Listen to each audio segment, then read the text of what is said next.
João, capítulo de número 14.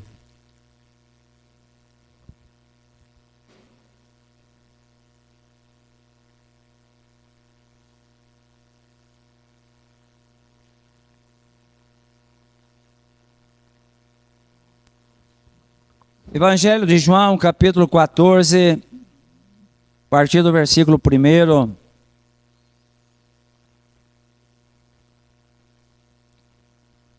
Nós vamos ver aqui as últimas instruções de Jesus aos seus discípulos. Jesus já tinha predito que Judas o haveria de trair. Então aqui ele passa a dar as suas últimas instruções. E nesse capítulo, a partir do versículo 1, ele vai falar a respeito dos céus.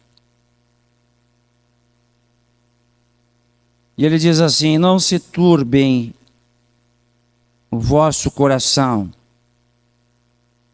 Credes em Deus, crede também em mim. Na casa de meu Pai há muitas moradas. Se não fosse assim, eu vou-lo teria dito, pois vou preparar-vos lugar. E se eu for vos preparar lugar, virei outra vez e vos levarei para mim mesmo, para que onde eu estiver, estejais vós também. Mesmo vós sabeis para onde eu vou e conheceis o caminho. Disse-lhe Tomé: Senhor, nós não sabemos para onde vais. E como podemos saber o caminho? Disse-lhe Jesus: eu sou o caminho e a verdade e a vida, e ninguém vem ao Pai senão por mim. Se vós me conhecesseis a mim, também conhecerias a meu Pai, e já desde agora o conheceis, e o tendes visto. Disse-lhe Filipe: Senhor, mostra-nos o Pai, o que nos basta. Disse-lhe Jesus: estou há tanto tempo convosco, e não me tendes conhecido, Filipe? Quem me vê a mim, vê o Pai, e como dizes tu, mostra-nos o Pai. Não crês tu que eu estou no Pai e que o Pai está em mim? As palavras que eu vos digo, não as digo de mim mesmo, mas o Pai que está em mim é quem faz as obras. Crede-me que estou no Pai e o Pai em mim. Crede-me, ao menos por causa das mesmas obras. Na verdade vos digo, que aquele que crê em mim também fará as obras que eu faço, e as fará maiores do que estas. Porque eu vou para meu Pai, e tudo quanto pedirdes em meu nome eu o farei, para que o Pai seja glorificado no Filho. Se pedirdes alguma coisa em meu nome eu o farei. E se me amardes, guardareis os meus mandamentos. E eu rogarei ao Pai, e ele vos dará outro Consolador, para que fiquem convosco, o Espírito da verdade, que o mundo não pode receber, porque não o vê, nem o conhece, mas vós o conheceis, porque habita convosco e estará em vós. Não vos deixarei órfãos, voltarei para vós. Até aqui. Jesus está dando então instruções ao coração dos seus discípulos, e como nós vemos aqui, já passou a haver questionamentos acerca do que o Senhor estava falando. E dúvidas começou a gerar no coração de alguns, pois Jesus já estava falando aos seus discípulos que ele precisava voltar para o Pai. Ou seja, ele precisava voltar para os céus, dos céus, da onde ele veio. Por isso que João, ali no seu capítulo de número 1, ele vai falar aonde é que Jesus estava anteriormente. E João diz assim que no princípio era o verbo, o princípio era o verbo, o princípio era o logos, o princípio era a palavra. No princípio era a palavra de Deus. Jesus então estava com Deus e o verbo era Deus. João está afirmando a pré-existência de Jesus. Está mostrando aonde ele estava antes dele vir a esse mundo e nascer como um ser humano. Ele estava no princípio com Deus, todas as coisas. João está enaltecendo Jesus como Criador de todas as coisas, em que juntamente com o Pai e o Espírito Santo, ele cria todas as coisas, e criou os céus e a terra, e criou todos os animais e plantas, enfim, tudo o que há nessa terra, e Deus assim também nos criou. E nos criou para a sua glória. E de toda a criação, a obra-prima é o ser humano. Então Jesus estava com Deus desde o princípio. Todas as coisas foram feitas por ele, sem ele nada do que foi feito se fez. Nele estava a vida. E a vida era a luz dos homens. E aqui Jesus está dizendo aqui aos seus discípulos, na pergunta e na dúvida de Tomé, que ele era o eu sou. Ele era o caminho, ele era a verdade, e que ele é a vida. E ele afirma, ninguém vem ao Pai, senão por mim. É por isso que Jesus fala assim, que eu sou a porta das ovelhas.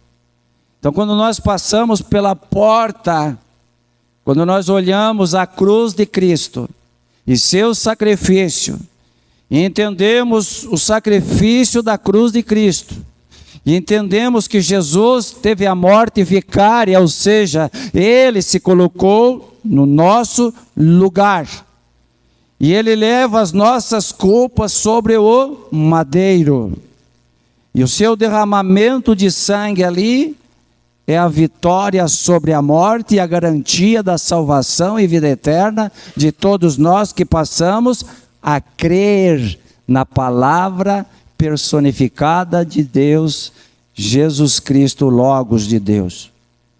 E ele vem e olha os corações dessa reunião. E os corações dessa reunião são corações que estavam aflitos.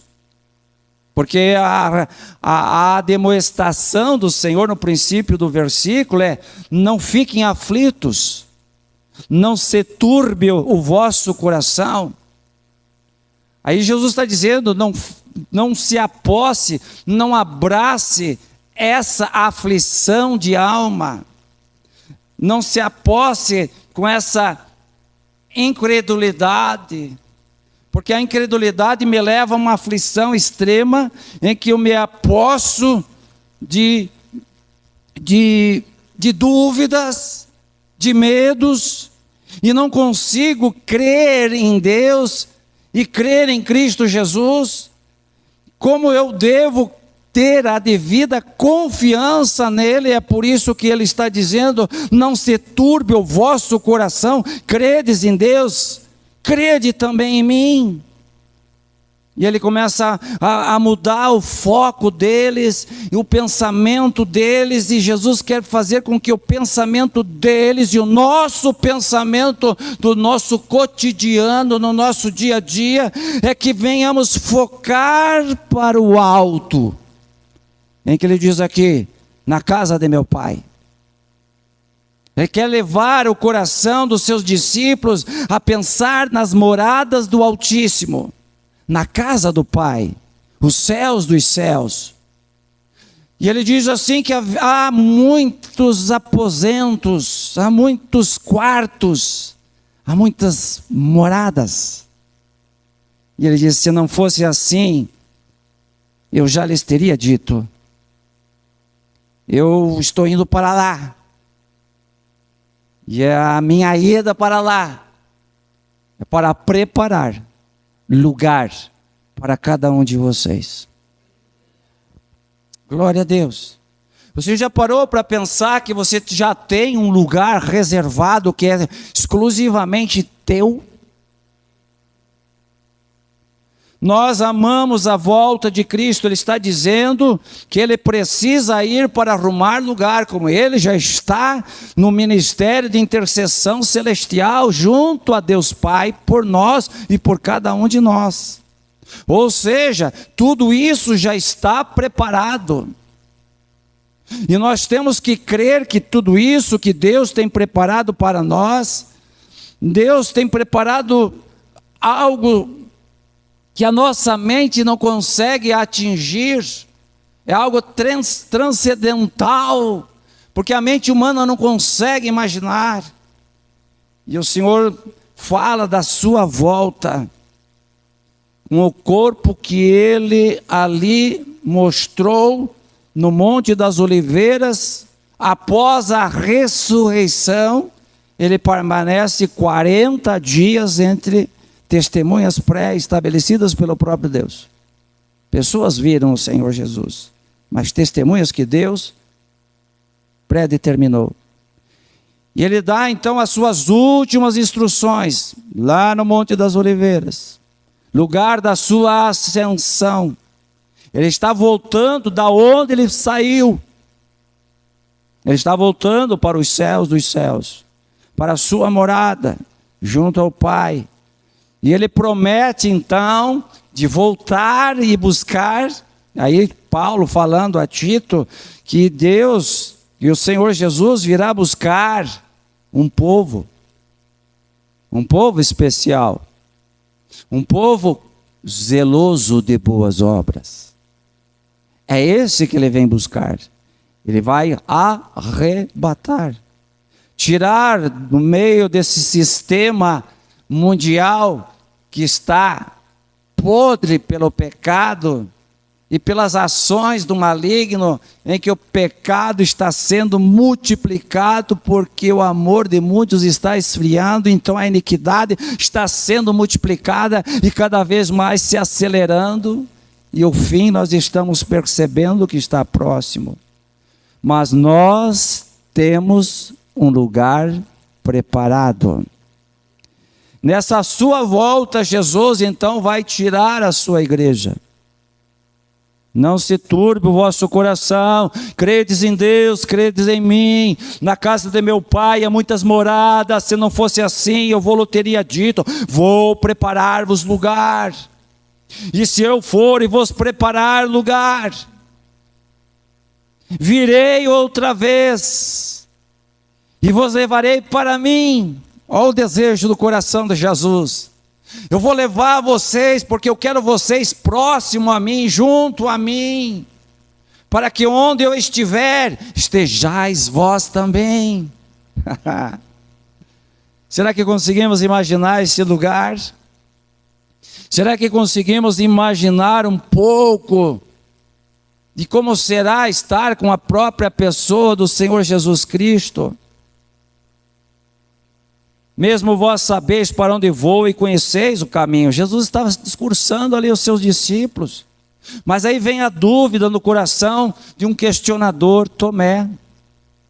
Tomé é o cara ali do grupo que questiona, que duvida, que é o mais racional. E nessa sua racionalidade, nessa dúvida, ele diz: Senhor, nós não sabemos para onde vais e como podemos saber o caminho. Nós não sabemos, Jesus. E como é que nós vamos saber qual caminho, se é para a esquerda, se é para a direita, se é em frente, se é lá na retaguarda? Nós não sabemos. Aí Jesus olha para o coração de Tomé e responde: eu sou o caminho. Eu sou a verdade. Jesus não está dizendo eu sou uma das verdades. Jesus está dizendo eu sou a verdade e a vida. Ninguém vem ao Pai senão por mim. E aí o mesmo João na sua carta, eu acho linda essa expressão joanina, na primeira carta que ele escreve ali, no capítulo de número 1, quando ele abre a sua carta dizendo o que era desde o princípio, o que vimos com os nossos olhos, o que temos contemplado, e as nossas mãos tocaram na palavra da vida. João está dizendo, nós vimos com os nossos olhos, e nós o contemplamos, e as nossas mãos tocaram na palavra da vida, porque a vida foi manifestada a nós, e a vimos, e testificamos, ou seja, nós testemunhamos dela, e vos anunciamos. O que ele anuncia? A vida eterna, que estava com o Pai e nos foi manifestada. Ele estava com o Pai e nos foi manifestada através do quê? Da palavra da vida. Por isso Jesus está dizendo, eu sou o caminho, eu sou a verdade, eu sou a vida. E aí João ainda diz, o que vimos e ouvimos, isso vos anunciamos, isso vos proclamamos, isso estamos falando, isso estamos publicando, isso estamos demonstrando. Isso vos anunciamos para que tenhais comunhão conosco. E a nossa comunhão é com o Pai e com seu Filho, Jesus Cristo.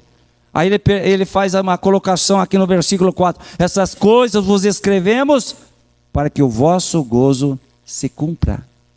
A sua alegria seja completa. Queridos, se nós estamos em Cristo Jesus, e Ele já tem nos outorgado o seu Espírito Santo, então nós estamos completos. Não há necessidade mais nenhuma de buscarmos verdades em outros ambientes, em outras teorias, em outras filosofias, em outros ismos, porque hoje nós temos a vida eterna, e a testificação da vida eterna é o próprio Espírito Santo que Ele nos outorgou. Veja, queridos, que no capítulo 5 dessa mesma carta, o apóstolo João, ele está dizendo assim no versículo 18, 3 grandes certezas. Sempre gosto de enaltecer e fazer com que a minha mente, o meu coração tenha essa certeza, e eu sempre estou lendo essa palavra. Então ali no capítulo 5, versículo 18 dessa carta, João diz assim, sabemos, João está dizendo, eu tenho conhecimento, eu sei, eu tenho conhecimento, sabemos que todo aquele que é nascido de Deus não peca. Ora, se houve a genuína conversão, se realmente foi gerado por essa palavra que nos gera uma nova vida, por isso que Paulo fala, se alguém está em Cristo Jesus, é uma nova criação, e as coisas velhas já se passaram e tudo se fez novo, é novidade na vida dessa pessoa. E Tiago diz assim que nós fomos gerados por esta palavra, e João está dizendo a palavra da vida, nós tocamos na palavra da vida, nós vimos, nós ouvimos, nós fomos impactados, nós fomos transformados. Então João está dizendo que todo aquele que é nascido de Deus não peca, mas o que de Deus é gerado conserva-se a si mesmo, e o maligno não lhe toca. O maligno não tem poder de tocar nos verdadeiros crentes, naqueles que confiam plenamente no Senhor, que estão cheios do Espírito de Deus e vivem realmente desfrutando dessa plena comunhão. Primeira verdade, sabemos que todo aquele que é nascido de Deus não peca, mas o que é de Deus, mas o que de Deus é gerado conserva-se a si mesmo, e o maligno não lhe toca, não pode pôr as mãos nele. Agora outra verdade, outra certeza, veja que no versículo 19, ele diz assim, sabemos, ele tem conhecimento, ele tem certeza, sabemos que somos de Deus.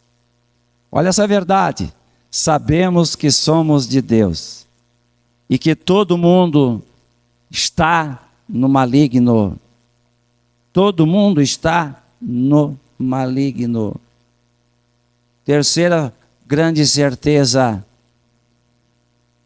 Dentro dessa segunda certeza, sabemos que somos de Deus e que todo mundo está no maligno, ou seja, no sistema que Satanás tem implantado sobre todas as sociedades, sobre este mundo.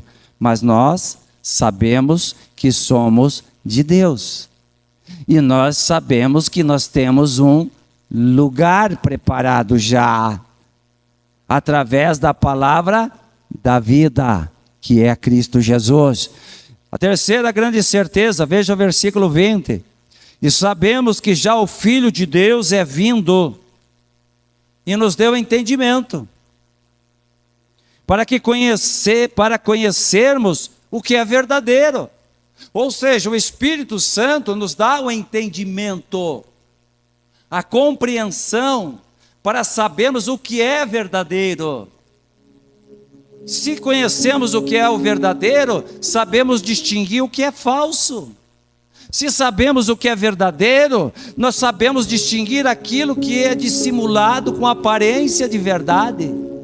Se sabemos o que é verdadeiro, nós vamos compreender quando a palavra é colocada e misturada com certas heresias e certos pseudos ensinos cristãos.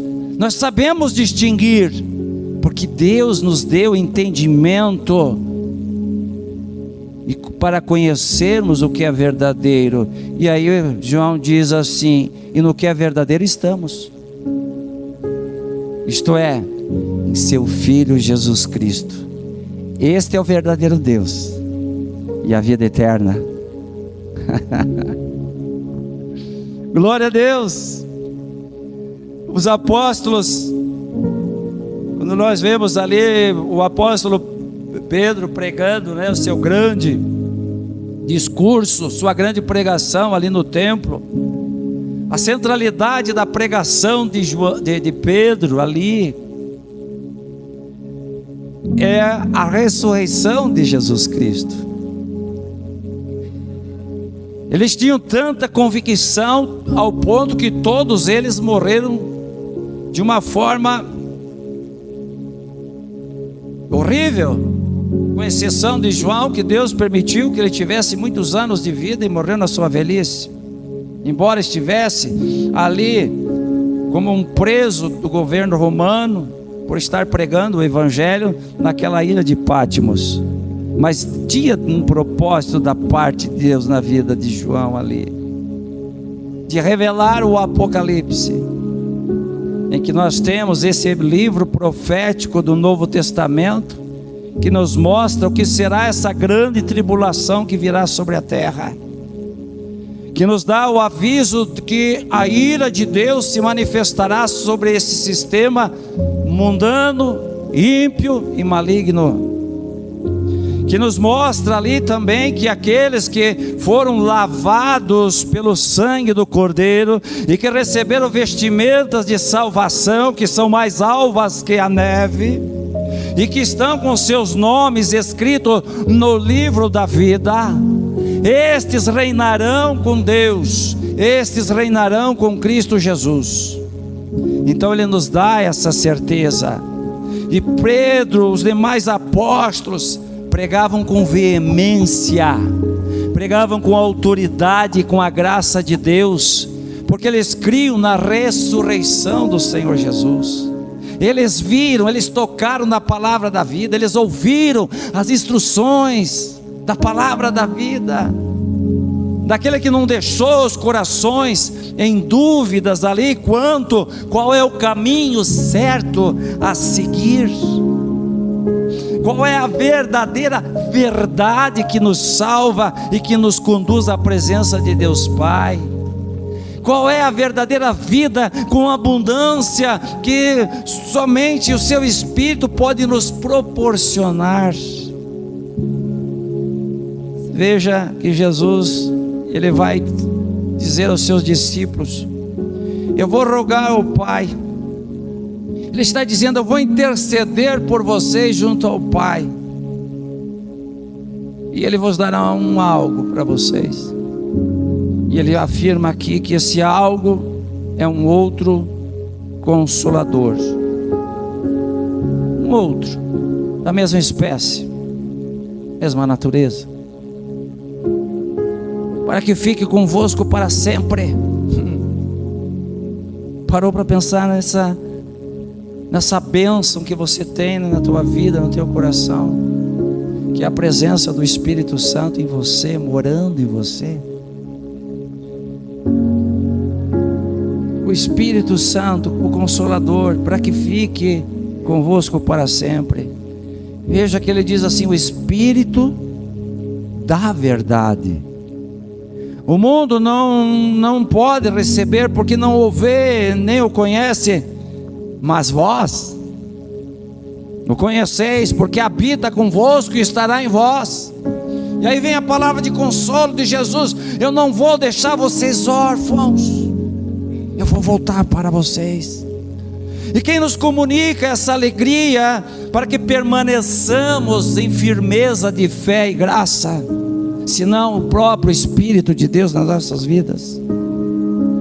O apóstolo Paulo, ele faz menção na segunda carta, ali que ele escreve aos crentes que estavam na cidade de Corinto, lá no capítulo de número 13, ele faz um convite aos crentes daquela época ali. Olha o que ele faz. Ele faz um pedido: examinai-vos, lá no capítulo 13, versículo 5. Segunda carta só tem 13 capítulos. Examinai-vos a vós mesmos, se permaneceis na fé. Preste atenção nisso, meu irmão. Isso aqui é muito sério. Provai-vos a vós mesmos, ou não sabeis quanto a vós mesmos que Jesus Cristo está em vós, se não é que já estáis reprovados. Na versão da Bíblia King James atualizada, o versículo fica dessa forma aqui, ó: examinem a si mesmos, verifique se estão praticando o que afirmam crer, assim poderão ser aprovados. Há um convite para eu me examinar. Nós temos uma tendência de examinar os nossos irmãos. Fulano está muito fraco na fé, ciclano não sei não ora quase, né? Beltrano não sei o que. E aí começamos a fazer uma análise, e às vezes estamos até julgando. O convite aqui é para fazer um autoexame, apalpar o meu coração. Tanto é, irmãos, que na primeira carta, quando Paulo, então, ele vai dar as instruções àqueles crentes ainda de Corinto, como celebrar o memorial a Cristo Jesus. Há um convite também ali no capítulo 11, versículo 28, quando diz assim: examine-se, pois, o homem e a mulher, examine-se, pois, o homem a si mesmo. E assim como depois que se examina tua consciência, teu coração, tuas ações, tuas atitudes, aí sim, aí você pode participar do corpo e do sangue de Cristo Jesus.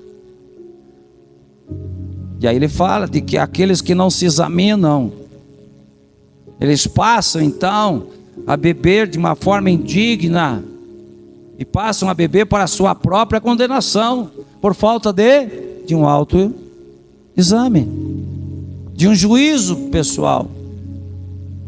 Por isso que Paulo está falando aos crentes ali a se examinar. E nós precisamos fazer essa reflexão: será que realmente eu estou praticando aquilo que eu afirmo crer? Será que realmente o meu coração arde pela volta do Senhor Jesus Cristo? Será que realmente eu tenho Jesus não apenas como Salvador, mas como Senhor, como nós cantamos o hino aqui no princípio da celebração desse culto a Deus? Será que realmente eu estou caminhando em conformidade à palavra que em mim um dia foi enxertada? Por isso que Tiago, ele faz essa menção aos crentes, para que eles viessem andar em conformidade a essa palavra. Quando ele diz assim: chegai-vos a Deus, e Ele vos chegará a vós. Limpai as mãos, pecadores, e vós de duplo ânimo, mente dividida.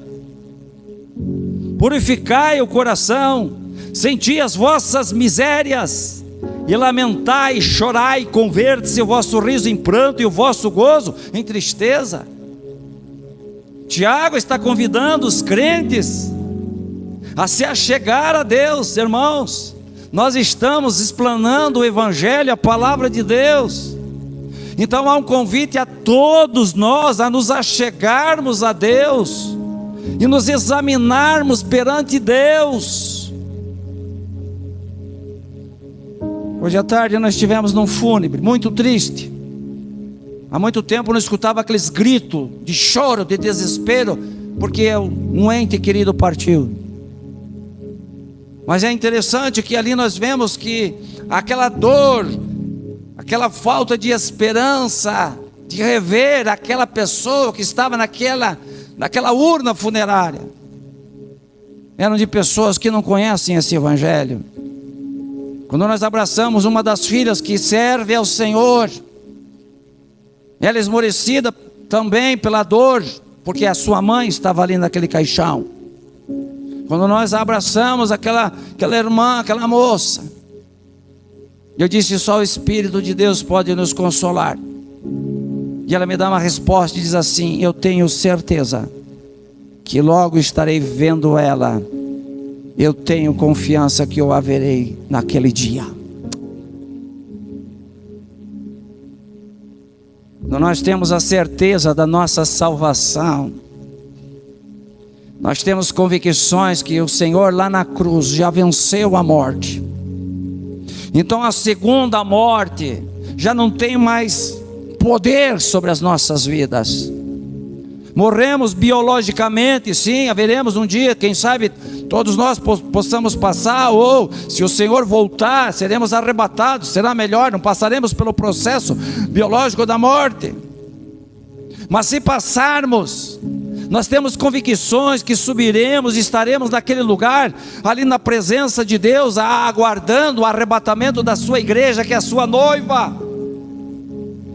Isso me faz lembrar aqueles dois ladrões, Jesus no centro, ali crucificado, um zombando, mas aquele outro arrependido, reconhecendo, ele passa a reconhecer que ele é um pecador. Ele passa a se olhar ali, ele crucificado, que ele foi injusto, que ele foi um malfeitor, que ele foi um roubador, que ele foi um marginal, que ele estava à margem da lei, por isso estava ali. E quando ele olha que Jesus, o justo, ele crê na divindade de Jesus Cristo, ele crê que o Senhor é Senhor e Salvador, que poderia salvar a sua alma, o seu espírito. Ele olha para Jesus. É esse olhar que Jesus quer que tenhamos para com Ele, um olhar de sinceridade, de pureza e de reconhecimento da sua deidade, a sua divindade. E ele faz um pedido a Jesus: Senhor, lembra-te de mim quando entrares no teu reino. E Jesus dá a resposta imediata: hoje mesmo estarás comigo no paraíso. Presença de Deus, presença de Deus. Chegai-vos a Deus. O convite de Jesus é: vinde até mim. E aqui Tiago diz assim: chegai-vos a Deus, e Ele chegará a vós. Mas limpe as mãos, pecadores. Vós de mente dividida, purifique o coração. Como é que eu posso purificar o meu coração, os meus pensamentos, se não por essa palavra? E quando Paulo ensina os crentes ali, que estavam na igreja de Filipos, ele dá uma orientação aos crentes ali. Quanto mais, irmãos, quanto mais, porque já tinha dado várias instruções. tudo que é verdadeiro, tudo que é honesto, tudo que é justo, tudo que é puro, tudo que é amável, tudo que é de boa fama, se alguma virtude, se algum louvor, nisso pensai. É eu cultivar bons pensamentos. Se eu já passei pela cruz e fui purificado pela cruz dos meus pecados, eu estou debaixo do sangue de Cristo Jesus. Posso errar porque sou pecador? Sim. Tenho a tendência ainda de errar, porque a velha natureza sempre está lutando, sempre brigando com o meu espírito para que eu peque. Mas temos um advogado diante de Deus se pecarmos. Não pecamos deliberadamente, de forma contumaz. Mas quando pecarmos, nós temos que entender que temos um advogado diante de Deus. E que podemos ser purificados de todos os pecados. Quando Paulo escreve aos crentes que estavam ali na cidade de Colossos, Paulo ali no capítulo 3, ele faz uma recomendação aos crentes, dizendo assim à igreja: portanto, se já ressuscitastes com Cristo, buscai as coisas que são de cima, onde Cristo está sentado à destra de Deus. Olha o que Paulo está falando aos crentes. Se já ressuscitaste, você sabe se você já ressuscitou em Cristo Jesus, se você já tem uma nova vida em Cristo Jesus. O Espírito de Deus testifica a nossa filiação a Deus. Como posso saber? Quando tenho o Espírito Santo e Ele testifica a minha filiação a Deus. Buscai as coisas que são de cima, ou seja, ponham o seu interesse, buscais conhecimento do alto. É isso que Paulo está falando. Busque conhecimento do alto, põe os seus interesses nas coisas do alto, busque as coisas do alto. É uma exortação de Paulo. Pensai nas coisas que são de cima, não nas que são da terra, porque já estáis mortos e a vossa vida está escondida com Cristo em Deus. Aí Paulo diz assim: quando Cristo voltar, quando Cristo, que é a nossa vida, se manifestar, então também vós vos manifestareis com Ele em glória. Olha o que ele está dizendo. Cristo vai voltar. E se nós estamos buscando os interesses do alto, as coisas do alto, se meu coração está voltado para as coisas dos céus, naquele dia, quando Cristo, que é a nossa vida, se manifestar, naquele dia, num lugar nos céus, sobre as nuvens, então também vós vos manifestareis com Ele em glória. Paulo está dizendo aqui para que nós venhamos mortificar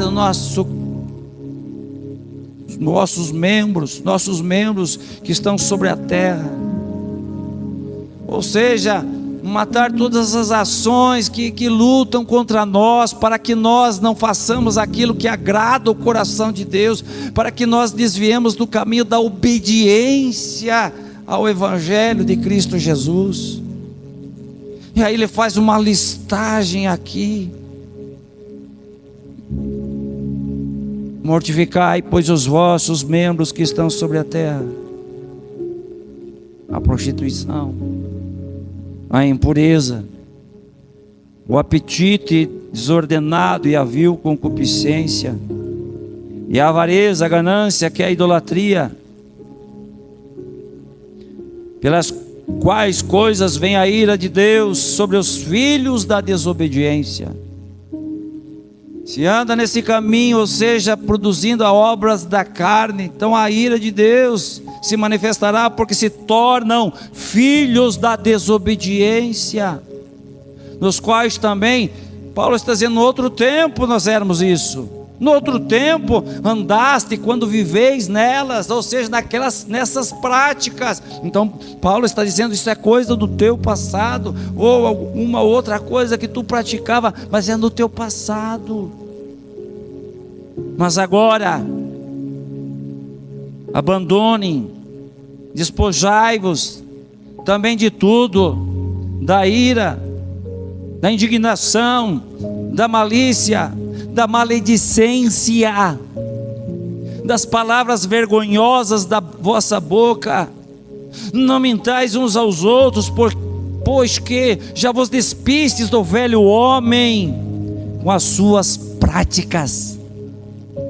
É uma recomendação que Paulo está dando, uma exortação que ele está dando àqueles crentes da época, mas essa exortação é para nós hoje, para os dias de hoje, para cada um de nós, que temos as promessas, que já há um lugar preparado para cada um de nós, naquele lugar em que o Senhor ali está.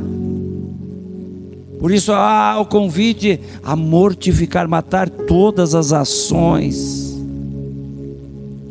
E vos vestistes do novo, que se renova para o conhecimento. O novo homem, ele renova o nosso conhecimento, segundo a imagem daquele que o criou. Aí não há acepção. Aqui Paulo está dizendo que não há acepção, onde não há grego, nem judeu, nem circuncisão, bárbaro, cita, servo ou livre, mas Cristo é tudo em todos.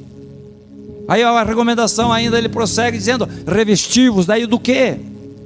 Revesti-vos, pois, como eleitos de Deus, santos e amados, de entranhas de misericórdia, ou de profunda compaixão, de benignidade. Ele está falando de virtudes, de humildade, de mansidão, de longanimidade, ou seja, o fruto do Espírito.